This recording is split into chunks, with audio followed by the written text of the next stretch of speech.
NDA கூட்டணியில யாரும் எந்த கட்சியும் வலுக்கட்டாயமா சேர்க்கவோ வெளியில போகவோ சொல்லல. இல்ல வேற யாரோ இதுக்கான வேலையை பாக்குறாங்க. ஏன்னா இவ்வளவு நாள் நல்லா பேசிட்டு இருந்தவர் எக்ஸாக்ட்லி அதே கேள்விதான் ஏன் மனசுலயும். அதாவது இது திரு டிடிவி தினகரன் அவர்களோட ஒரு சொந்த காட்டமா நான் பாக்குறேன். அதாவது அவரால் ஒத்துமையா இருக்க முடியல. அந்த இடத்துல அவருக்கு ஏதோ வேறுபாடுகள் இருக்கு. அப்ப நீங்க மட்டும் எப்படி ஒத்துமையா இருக்கீங்க அப்படின்ற மாதிரி, அதாவது ஒரு சிறுபிண்டத்தனமா எனக்கு தோணுது. இவரோட காற்றத்தை எங்க காட்டுறதுன்னு பாக்குறாரு. இதுக்கு மேல இதை எப்படி ஒரு வண்ணம் பூச ட்ரை பண்றாருன்னா, ஓப்பனிங் அவர்கள் ஓப்பனா சொல்லிட்டு போயிட்டாரு. திரு டிடி தினகரன் பின்னாடியே எடுத்தும் போறாரு. செங்கோட்டையன் அவர்கள் டெல்லி போயிருக்காரு. செங்கோட்டையனுக்கு இதுல என்னதான் வேலை? இவர் ஏன் டெல்லிக்கு போகணும்? எல்லாரும் இங்க ஒரு பிரச்சனைன்னு வந்துச்சுன்னா அங்க போயிட்டு தான் இங்க வராங்க. அப்போ பாஜக மேலே ஒரு பார்வை இருக்குல்ல, பாஜக ஒன்னா இருக்கணுங்கிறத விரும்புதா இல்ல எடப்பாடி சொல் பேச்சை கேட்டுதான் நடக்கணுங்கிறத பாஜக விரும்புதான்னு ஒரு கேள்வி. ஏன்னா எல்லாத்துக்கும் பஞ்சாயத்துக்கு டெல்லிக்கு தான் போறாங்க. இது ஒரு திமுகவோட சரியா இருக்குமோன்ற கூட ஒரு தோணுது. அதையும் திரு செங்கோட்டையன் அவர்கள் இங்கே பல மீடியா பிரஸ் மீட் கொடுத்து ஒரு விஷயத்தை கலரிட்டு இப்போ அதை ஏர்போர்ட்ல போய் பிரஸ் மீட் கொடுத்துட்டு, அதாவது அவர் களத்தை ஒரு he wants to distribute the votes. அதாவது இருக்கிற களத்தை பிரிக்க பார்க்குறாரு, இருக்கிற கட்சியோட ஒற்றுமையை பிரிக்க பார்க்குறாரு. அண்ணாமலை இருந்த பாஜக வேற, தற்போதைய பாஜக வேற, நயனா நாயனருக்கு ஒன்றும் தெரியல அப்படின்னு சொன்ன மாதிரி சொன்னார். இந்த ஸ்டேட்மெண்ட்டுக்கு உங்களோட கருத்து என்ன? இதுதான் அவர் உட்கட்சியில, அதாவது நாங்க ஒத்துமையா இல்லை, நீங்க எப்படி ஒத்துமையா இருக்கீங்க அப்படின்ற ஒரு வெறுப்பை இந்த மாதிரி ஒரு தூண்டுதலா ட்ரை பண்றாரு. அவ்வளவுதான்.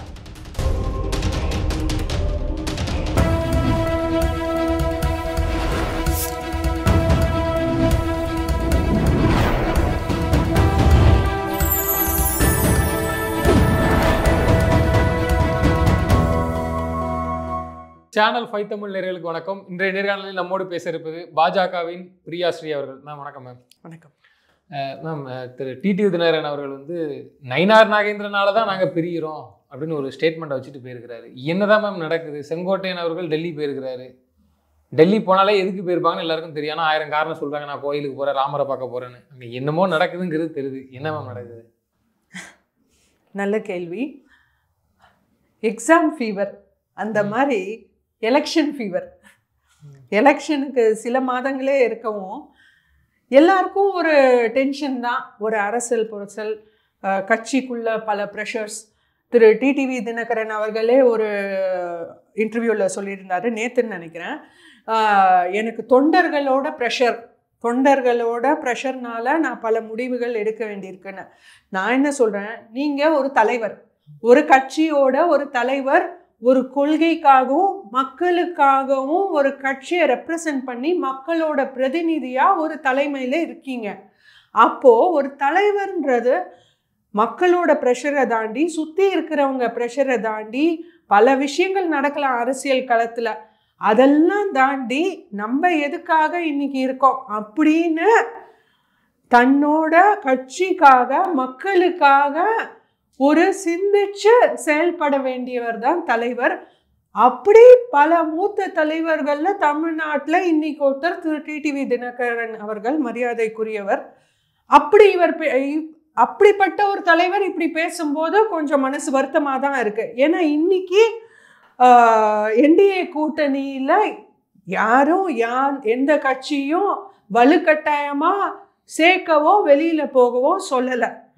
ஒரு கட்சி என்டிஏல சேர்றதும், தேசிய ஜனநாயக கூட்டணியில சேர்றதும், வெளியில போதும் அந்தந்த கட்சியோட தனிப்பட்ட கருத்து தான், தனிப்பட்ட அந்த தலைமையோட முடிவு மட்டும் தானே தவிர வேற யாரோட ஒரு உள்நோக்கமோ இல்லை. ஸோ அப்படின்னு இருக்கையில் இப்போ நம்ம இந்தியா லெவலில் கூட பார்த்தோன்னா திரு நிதிஷ்குமார் அவர்கள் இந்தியா கூட்டணியில் ஒரு முக்கியமான, அதை ஃபார்ம் பண்ணுறதுக்கு ஒரு முக்கியமான அங்கமாக இருந்தவர், வெளியில் தேசிய ஜனநாயக கூட்டணியில் இணைஞ்சார். அதே மாதிரி இப்போ ரீசெண்டாக நமக்கே எல்லாருக்குமே தெரியும், தமிழ்நாட்டில் அதிமுக போன தேர்தல் முன்னாடி கூட்டணி விட்டு வெளில போனாங்க, இப்போ இணைஞ்சிருக்காங்க. அது அதிமுகவோட தனிப்பட்ட அவங்களோட முடிவு, அவங்களோட கருத்து, அவங்க டெசிஷன். அதில் அவங்க ஸ்ட்ராங்காக இருக்காங்க. அதே மாதிரி திரு டிடிவி தினகரன் அவர்கள் கூட்டணியில் இருக்கணுமா வேண்டாமான்றது அவரோட தனிப்பட்ட முடிவாக தான் இருக்கணுமே தவிர, இதை வந்து வேற ஒருத்தருக்கு திரு டிடிவி தினகரன் அவர்களுக்கு என்னன்னா, இப்போ அவருக்கு என்னன்னா எடப்பாடியார் அவரை மதிக்கலை, எடப்பாடியார் அவர்கிட்ட பேச முன் வரலை அப்படின்ற ஒரு காட்டம் அவருக்கு. அது ஒரு பர்சனல் இஷ்யூ, அவரோட தனிப்பட்ட விருப்பு வெறுப்புகள். அதை வந்து யார் மேலே திணிக்கிறதுன்னு தெரியாமல் இன்னைக்கு அவர் தடுமாறுறாரு. ஸோ அவரோட நிலைப்பாடு பார்த்தீங்கன்னா மாறிட்டே இருக்கு.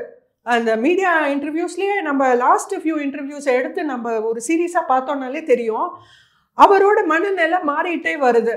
ஏன் இந்த மாதிரி மாறுதுன்னா, ஏன்னா அவர் வந்து அவருக்கு பர்சனலாக எடப்பாடியார் அவர்கள் தன்னை கூப்பிடல, தன்கிட்ட பேச முன் வரலைன்ற தனிப்பட்ட ஒரு காட்டத்தை எப்படி காட்டுறதுன்னு தெரியாமல் இப்போ அதை பாஜக மாநில தலைவர் திரு நயினார் நாகேந்திரன் அவர் மேலே திணிக்க ட்ரை பண்ணுறாரு. இதை எப்படி ஒரு போர்ட்ரே பண்ண ட்ரை பண்ணுறாருன்னா, அதாவது திரு நயினார் நாகேந்திரன் அவர்கள் திரு டிடிவி தினகரன் அவர்களுக்கு நம்பிக்கை உரியவராக இருந்திருக்காரு. ஓபிஎஸ் அவர்கள் என்டிஏ விட்டு வெளில போகும்போது கூட திரு நயினார் நாகேந்திரன் அவர்கள் ஒரு தலைவராக அந்த இடத்துல ஒரு என்டிஏ கூட்டணியில் ஒரு முக்கிய தலைவராக உதவிக்கரம் நீட்டி நான் வந்து திரு அமித்ஷா அவர்களோட மீட்டிங் அரேஞ்ச் பண்ணி தரேன்னு முன் வந்து பேசினவர். அதாவது இன்னைக்கு பாஜகவோட முக்கிய தலைவர்கள்ல தமிழ்நாட்டில் ஒரு மாநில தலைவராக செயல்பட்டு கொண்டு இருக்கிற திரு நயினார் நாகேந்திரன் அவர்கள், அவர் இன்னைக்கு பாஜகவில் ஒரு நல்ல ஒரு காரியகர்த்தாவா அவர் என்ன செய்யணும், தலைமையில் சொல்றத செஞ்சிட்டு இருக்காரு.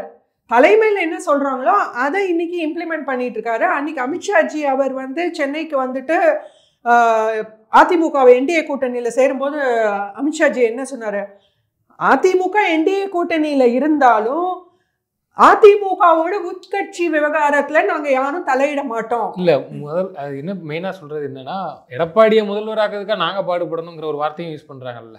இது வந்து அமித்ஷாவே சொன்ன வார்த்தை. அப்ப இதுக்கு முன்னக்கூட்டி தெரியாதான ஒரு கேள்வி இருக்கு. டிடிவி தினகரன் சொன்னதுக்கு நான் கேட்கிறேன். அதாவது திரு டிடிவி தினகரன் அவர்கள் வந்து இது வந்து கூட்டணிங்க, கூட்டணியில நீங்க தெரிஞ்சு நீங்க விருப்பப்பட்டு தான் கூட்டணியில சேர்ந்தீங்க. தேசிய ஜனநாயக கூட்டணியில் விருப்பப்பட்டு தானே அவர் சேர்ந்தாரு.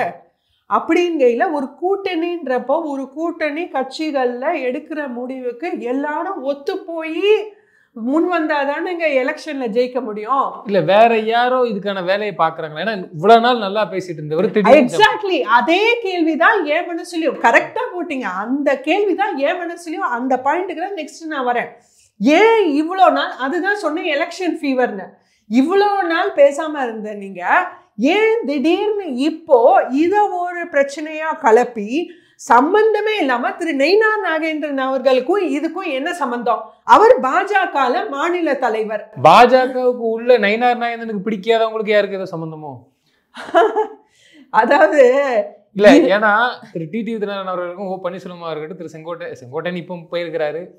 இவர்களோட இதுக்கு முன்னாடி யார் நெருக்கமா இருந்தாங்கன்னு தெரியும். முன்னாள் தலைவர் அண்ணாமலை சரியாக செயல்படுகிறார், இப்போதைக்கு நயினார் நாகேந்திரன் மூவ்மெண்ட் சரியில்லைன்னு சொன்ன ஸ்டேட்மெண்ட், அதனால அந்த வார்த்தையை கேட்கிறேன். அதாவது இது வந்து திரு டிடிவி தினகரன் அவர்களோட ஒரு ஒரு சொந்த காட்டமா நான் பார்க்குறேன். அதாவது அவரால் ஒத்துமையா இருக்க முடியல, அந்த இடத்துல அவருக்கு ஏதோ வேறுபாடுகள் இருக்கு. அப்ப நீங்க மட்டும் எப்படி ஒத்துமையா இருக்கீங்க அப்படின்ற மாதிரி, அதாவது ஒரு சிறுபிள்ளைத்தனமா எனக்கு தோணுது. அதாவது பசங்க எப்படின்னா ஒருத்தருக்கு ஒருத்தர் அடிச்சுக்கோங்க, அங்கே யாராவது 4 பேர் ஒத்துமையாக இருந்தால் பிடிக்காது. ஸோ இது வந்து அதாவது இவர் வந்து ஒத்து வரல, வெளியில் வந்துட்டாரு, அது பார்த்தல அவருக்கு. நீங்கள் எப்படி இந்த விஷயத்தில் தலையிடாமல் இருக்கீங்க? திரு நயினார் நாகேந்திரன் அவர்கள் பாஜகவோட தலைமையில் இருக்காரு. அவர் தலைமையில் கேட்கறத சொல்லி அதன்படி அவர் ஒரு தலைவராக மக்களோட பிரதிநிதியாக அந்த பொசிஷனில் இருக்கவர், தன்னோட டியூட்டியை கரெக்டாக பண்ணிட்டு இருக்கவரை நீங்கள் ஏன் அதிமுக பிரச்சனையில் உள் வரல? இவருக்கு என்னன்னா, திரு எடப்பாடியாரை திரு நயினார் நாகேந்திரன் அவர்கள் பப்ளிக்காக விமர்சனம் பண்ணுறதில்ல, அவர் வீட்டுக்கு விருந்துக்கெல்லாம் கூப்பிட்டுருக்காரு. அதை தாண்டி எடப்பாடியார் அவர்கள் திரு டிடிவி தினகரன் அவர்கிட்ட பேச முன் வரலை. ஸோ இந்த பிரச்சனைகள்லாம் போகும்போது இப்போ இவரோட காட்டத்தை எங்கே காட்டுறதுன்னு பார்க்குறாரு. இதுக்கு மேலே இதை எப்படி ஒரு வண்ணம் பூச ட்ரை பண்ணுறாருன்னா, இது முக்குளத்தூரில் நாங்கள் முக்கியமான தலைவர்கள் திரு ஓபிஎஸ் அவர்களும் நானும். ஸோ எடப்பாடியார் வந்து முக்குளத்தூரோட எதிரி அப்படின்னு ஒரு பிக்சரை போர்ட்ரே பண்ண ட்ரை பண்ணுறாரு. அது அறவே தவறு. ஏன்னா திரு நயினார் நாகேந்திரன் அவர்கள் முக்குளத்தோரோட ஒரு முக்கியமான தலைவராக இங்கே நிற்கிறாரு. திரு எடப்பாடியாரும் திரு நயினார் நாகேந்திரனும் அவர்களும் பரஸ்பரமாக நட்போட 2026 எலெக்ஷன் தான் வந்துருச்சுங்க. அதை நோக்கி அவங்க பயணிச்சுட்டு இருக்காங்க. அதை நோக்கி களத்தில் வேலை செய்யறதை விட்டுட்டு இது வேண்டாத ஒரு பிரச்சனை இப்போ. இல்லை, அதான் இப்போ நீங்களே சொல்கிறீங்க, நல்ல ஒரு தேர்தல் மூவ்மெண்ட் எடுத்து போயிட்டு இருக்கீங்க. அப்போ இதை யார் தான் பண்ணுதாங்கிறது ஒரு பெரிய கேள்விக்குறியாக இருக்குது. இன்னொரு பக்கம் என்னென்னா, பன்னீர்செல்வம் அவர்கள் ஓப்பனாக சொல்லிட்டு போயிட்டாரு. திரு டிடி தினகரன் பின்னாடியே எடுத்தும் போகிறாரு. செங்கோட்டையன் அவர்கள் டெல்லி போயிருக்காரு. செங்கோட்டையனுக்கு இதில் என்னதான் வேலை? இவர் ஏன் டெல்லிக்கு போகணும்? எல்லாரும் இங்கே ஒரு பிரச்சனைன்னு வந்துச்சுன்னா அங்கே போயிட்டு தான் இங்கே வராங்க. அப்போ பாஜக மேலே ஒரு பார்வை இருக்குல்ல, பாஜக ஒன்றா இருக்கணுங்கிறத விரும்புதா, இல்லை எடப்பாடி சொல் பேச்சை கேட்டு தான் நடக்கணுங்கிறத பாஜக விரும்புதான்னு ஒரு கேள்விக்குறி. ஏன்னா எல்லாத்துக்கும் பஞ்சாயத்துக்கு டெல்லிக்கு தான் போகிறாங்க. அதாவது இதுக்கு திரு டிடிவி தினகரன் அவர்கள் மூவுக்கு, செங்கோட்டையன் அவர்கள் மூவுக்கு, ஓபிஎஸ் அவர்கள் மூவுக்கு திரு நயினார் நாகேந்திரன் அவர்கள் முக்கியமான காரணம். ஏன் அப்படின்னா ஒரு பாசிட்டிவான காரணம். ஏன்னா திரு நயினார் நாகேந்திரன் அவர்கள் இன்னைக்கு பாஜகவில் தமிழ்நாட்டில் தலைமையில் இருக்கிறதுனால அவர் எல்லாரோடையும் ஒத்து போறாரு. எல்லாரோடையும் சுமூகமாக பரஸ்பரமாக போயிட்டு அவர் எலெக்ஷனை நோக்கி ஒர்க் பண்றாரு. ஒரு தலைவரா அவர் என்ன பண்ணணுங்க? எலெக்ஷன் வருதுங்க, இதோ வந்துடுச்சு, இன்னும் ஃபியூ மந்த்ஸ் தான் இருக்கு. இவர் தானே முன்னிறங்கி வரணும், கூட்டணியை ரெடி பண்ணணும்னா. அப்போ எடப்பாடிக்கும் டிடி தினகரனுக்கும் பிடிக்காதுன்னு தெரியும். அப்போ இவர் தான் ஒருங்கிணைச்சு யாருன்னா பன்னீர்செல்வம் வந்து நான் கூப்பிட்டேன், நான் மெசேஜை கூட காமிச்சேன், என்ன வந்து மோடியை சந்திக்க விரும்பலை, இப்படி ஒரு ஸ்டேட்மெண்ட்டாக அவரே வச்சிருக்காரு. நம்ம பார்த்துருப்போம். மாறி மாறி சொல்லிக்கிறாங்க. டிடி தினகரன் அவர்களும் சொல்கிறாங்க. அப்போ ஒரே சமூகத்தை சேர்ந்ததுனால இவர் வளர்ச்சி இவருக்கு பிடிக்கலையா, அவர் வளர்ச்சி அவருக்கு பிடிக்கலையான்ட்டு பல பேர் பேசிட்டு இருக்காங்க. அதனால இந்த கேள்வி எழுது. அதாவது எலெக்ஷன் வருதுன்றப்போ பல பேர் குட்டையை குழப்ப ட்ரை பண்ணுவாங்க. நிறைய பேருக்கு பாஜகவும் அதிமுகவும் சேர்ந்ததே ஒரு ஃபீவர் ஆயிடுச்சு. எப்படி பாஜகவும் ஃபர்ஸ்ட் என்ன நினைச்சாங்க, இணைஞ்ச உடனே இது நிலைக்காதுன்னு நினைச்சாங்க. இப்போ திரு நயினார் நாகேந்திரன் ஒரு நல்ல தலைவரா இருந்து முன்னெடுத்து அவர் வந்து அவருக்கு கள விவரம் பாஜகல முக்கிய தலைவர்களை விட திரு நயினார் நாகேந்திரன் அவர்களுக்கு கள விவரம் நல்லாவே தெரியும். கூட்டணி கணக்குகள் நல்லாவே தெரியும். 10 ஓட்டு வர ஒரு கட்சின்னா கூட அது கூட்டணிக்கு எவ்வளவு முக்கியம்னு தெரிஞ்ச ஒரு நல்ல ஒரு திறமை வாய்ந்த தலைவர் இன்னைக்கு திரு நயினார் நாகேந்திரன் அவர்கள். அவர் இன்னைக்கு பாஜகவை இந்த எலெக்ஷன் நோக்கி முன்னெடுத்து செல்றாரு. அப்படி இருக்கப்போ எல்லாருக்கும் இப்ப என்ன ஆயிடுச்சுன்னா வயிறெறியுது, வேற ஒண்ணும் இல்லை, வயிறெறியுது. எப்படி இவங்க ஒத்துமையா, எப்படி இவங்க எலெக்ஷனை நோக்கி ஸ்ட்ராங்கா ஒர்க் பண்ணிட்டே இருக்காங்க, இப்ப என்ன பண்ணலாம், என்ன சொல்லி ஒரு சலசலப்பை கிரியேட் பண்ணலான்னு இதை நோக்கி இவங்களோட இது வந்து ஒரு திமுகவோட சரியா இருக்குமோன்ற கூட ஒரு தோணுது. ஏன்னா திமுக இன்னைக்கு களத்துல பார்த்தோம்னா இருமுனை போட்டி தான். என்டிஏ அலையன்ஸ் ஒரு பக்கம், இன்னொரு பக்கம் திமுகவோட அலையன்ஸ். ஸோ திமுக இன்னைக்கு பல பிரச்சனைகள், நம்ம தினம் நியூஸ் பேப்பரை எடுத்து பார்த்தோம்னா பாலியல் கொடுமை பிரச்சனைகள், இன்னைக்கு பார்த்தோம்னா ட்ரக் அபியூஸ், லிக்கர் ஸ்கேம், இப்படின்னு ஒரு பிரச்சனை, ஆணவ கொலைகள், எவ்வளோ பிரச்சனைகள் தினம் நியூஸ் பேப்பர் எடுத்தா திமுக மேல மாறி மாறி சரம் மாறி போயிட்டே இருக்கு. கண்டிப்பா இது திசை திருப்ப என்ன பண்ணணும்?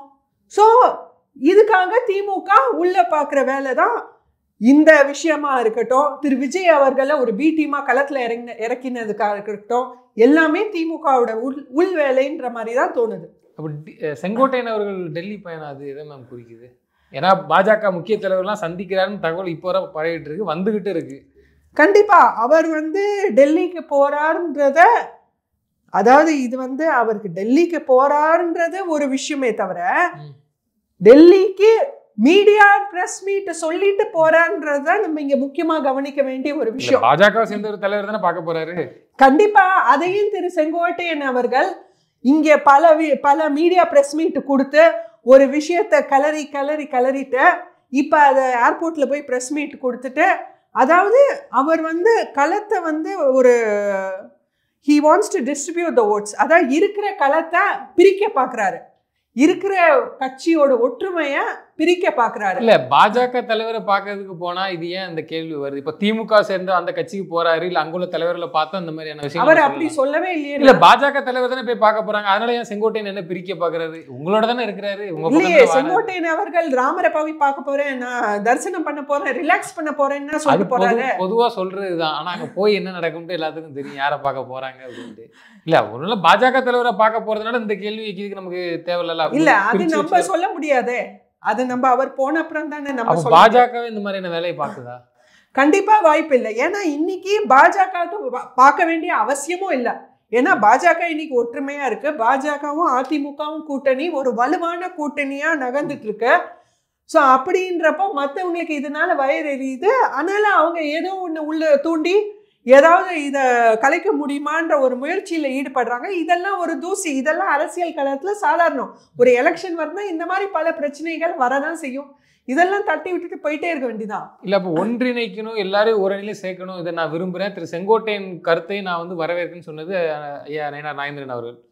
இப்போ ஒன்றிணைக்கவே இங்கே வந்து பிரிதலாக இருக்குது. இப்போ இருக்கிறத வச்சு மேனேஜ் பண்ணணும்னு நினைக்கிறீங்கன்னா எடப்பாடி பழனிசாமி கட்சி விட்டு நீக்கிறாரு, பொறுப்புலேருந்து நீக்கிக்கிட்டே வராரு. யாரெல்லாம் செங்கோட்டையன் பொறுப்புலேருந்து நீக்கியிருக்கிறாரு, செங்கோட்டையன் ஆதரவாளர் நீக்கிட்டு வராரு. ஒன்றினே நம்ம எல்லாரும் சொல்றோம், அவர் வேண்டாங்கிறாரு. அதுலேயே ஒரு முன்னுக்கு முரணா இருக்குல்ல. இப்போ ஒருவேளை பாஜக அதிமுக கூட்டணியே வந்து என்ன வேணாலும் நடக்கலாம். நல்ல கேள்வி. ஒன்றிணைக்கிறது தான் உள்நோக்கம், ஒன்றிணைக்கிறது தான் எல்லாருக்கும். அதாவது திரு நயினார் நாகேந்திரன் அவர்களுக்கு இருக்கிற முக்கியமான நோக்கம் பார்த்தீங்கன்னா கட்சிகளை ஒன்றிணைக்கணும். அதுதான் அவரோட நோக்கம். அவரோட நோக்கமாக மட்டும் இருந்தால் எப்படி முடியும்? இதை மற்ற தலைவர்கள்னா யோசிக்கணும். இன்னைக்கு தமிழ்நாட்டில் என்ன அரசியல் களம்? 2026ன்றது தமிழ்நாட்டோட எதிர்காலத்தை நிர்ணயிக்கக்கூடிய ஒரு முக்கியமான தேர்தல் வரப்போகுது இன்னைக்கு. அப்படிங்கையில் இன்னைக்கு தலைவர்கள் என்ன யோசிக்கணும்? திமுகவை வீழ்த்தணும், வாரிசு அரசியல் ஒழியணும். தமிழ்நாட்டில் இன்னும் ஒரு ஆட்சி வந்தாங்கன்னா கூட தமிழ்நாட்டு காணாம போயிடும். அந்த அளவுக்கு தமிழ்நாட்டு வீழ்ச்சியில போயிட்டு இருக்க. இந்த ஒரு நிலைமையில தலைவர்களா அவங்க யோசிக்கணும் ஒத்துமையை பத்தி. ஒத்துமையா இருங்கன்னு இவர் அழைக்கிறன்னு செய்யறாரு. ஒருத்தரா அவங்க ஒரு இந்த ஒரு சிச்சுவேஷனை யூஸ் பண்ணி அவங்க வந்து ஒரு பிரிவினையை உண்டாக்க ட்ரை பண்ணா அந்த தலைவர்கள் தான் யோசிக்கணும். அவங்க வந்து பப்ளிக்கா இப்படி திரு நயினார் நாகேந்திரன் அவர்களை பேச வேண்டிய அவசியம் என்ன? ஒரு தலைவரா இவர் வந்து பாஜகவோட மாநில தலைவர், இவர் திரு டிடிவி தினகரன் அவர்கள் அமமுகவோட தலைவர். இப்போ ஒரு தலைவர் இன்னொரு தலைவர் விவகாரத்துல போயிட்டு நான் சொல்றத நீ கேளு, நான் சொல்றேன் பாரு, இவங்க கட்சியில இந்த மாதிரி நீங்க பண்ணுங்க, நான் சொல்றேன் பாருங்க அப்படின்னு சொன்னா நல்லா இருக்குமா? இந்த தலைவருக்கும் அழகில்லை, அந்த தலைவருக்கும் அழகில்லை. ஒருத்தர் மரியாதை கொடுத்து உங்க உட்கட்சி விவகாரத்தை நீங்க பார்த்துக்கோங்க அப்படின்னு சொல்றதுதான் இவர் திரு நயினார் நாகேந்திரன் அவர்கள் ஸ்ட்ராங்கா அவரோட ஸ்டாண்ட்ல நிக்கிறாரு. அவர் பாஜக தலைமையில சொல்றத ஃபாலோ பண்றாரு. அவர் பண்றது ரொம்ப கரெக்ட் தான். அண்ணாமலை இருந்த பாஜக வேற, தற்போதைய பாஜக வேற. நயினார் நாகேந்திரனுக்கு ஒன்றும் தெரியல அப்படின்னு சொன்ன மாதிரி சொன்னார். இந்த ஸ்டேட்மெண்ட்டுக்கு உங்களோட கருத்து என்ன? இதுதான் அவர் உட்கட்சியில, அதாவது நாங்க ஒத்துமையா இல்ல, நீங்க எப்படி ஒத்துமையா இருக்கீங்க அப்படின்ற ஒரு வெறுப்பை இந்த மாதிரி ஒரு தூண்டுதலா ட்ரை பண்றாரு. அவ்வளவுதான். ஆனா நீங்க வந்து எப்போ யார் வந்தாலும் ஏத்துக்க தயாரா இருக்கிறீங்க. பாஜக ஒருங்கிணைந்த அதிமுகவுனாலும் ஓகே. கண்டிப்பா நல்ல விஷயம். ஏன்னா இன்னைக்கு மக்கள் ஒருங்கிணைஞ்சு திமுகவை வீழ்த்துற அந்த ஒரு நோக்கத்துல நம்ம தமிழ்நாட்டோட எதிர்காலம் என்ன, தமிழ்நாட்டு மக்களோட எதிர்காலம் என்ன? ஒரு கட்சியை தொடங்குறோம், ஒரு தலைவரா இருக்கோம். எதுக்காக ஒரு கட்சியை தொடங்குறோம், எதுக்காக ஒரு தலைவரா இருக்கிறோம்? பல மக்களோட பிரதிநிதியா அங்க இருக்கோம். அப்போ நம்மளோட விருப்பு வெறுப்புகளுக்கு அப்பாற்பட்டு அதையும் தாண்டி ஒரு படி மேல நின்று யோசிக்கிறவர் தான் தலைவர். ஸோ அப்படி இருந்து யோசிச்சு இன்னைக்கு எல்லாரும் ஒரு அரசியல் களத்தை நோக்கி 2026 தேர்தல் நோக்கி வேலை பார்க்கணும்னு, அதுதான் நல்லா இருக்கும். இன்னைக்கு இவர் பப்ளிக்கா வந்து திரு நயினார் நாகேந்திரன் அவர்களை பத்தி பேசுறது அவரோட ஒரு அரசியல் அனுபவத்துக்கே அழகில்லை திரு டிடிவி தினகரன் அவர்களுக்கு. ஏன்னா இன்னைக்கு அவர் அரசியல் களத்துல ஒரு பழுத்த தலைவர், ஒரு மூத்த தலைவர். அப்படின்றப்ப அரசியல் களம் எப்படி வேணா மாறும். அப்போ ஆனால் சொன்ன வார்த்தைகள் எடுக்க முடியாதுல்ல. இன்னைக்கு மீடியாவில் வந்து பல விஷயம் பேசுகிறாருல்ல, யாரோ ஒரு தூண்டுதல்லையோ இல்லை அப்போ இருக்கிற ஏதோ ஒரு எனக்கு கட்சியில் ப்ரெஷர், தொண்டர்கள் ப்ரெஷர், ஏதோ சொல்கிறாரு, ஏதோ ஒரு ப்ரெஷரில் பேசினா கூட சொன்ன வார்த்தை தான், நாளைக்கு எடுக்க முடியாதுல்ல. அதெல்லாம் தாண்டி ஒரு தலைவராக யோசிக்கணும்னு வேண்டிக்கிறோம். நிச்சயமா தொடர்ந்து தங்களது கருத்துக்களை பயந்தமைக்கு நன்றி. நல்லது.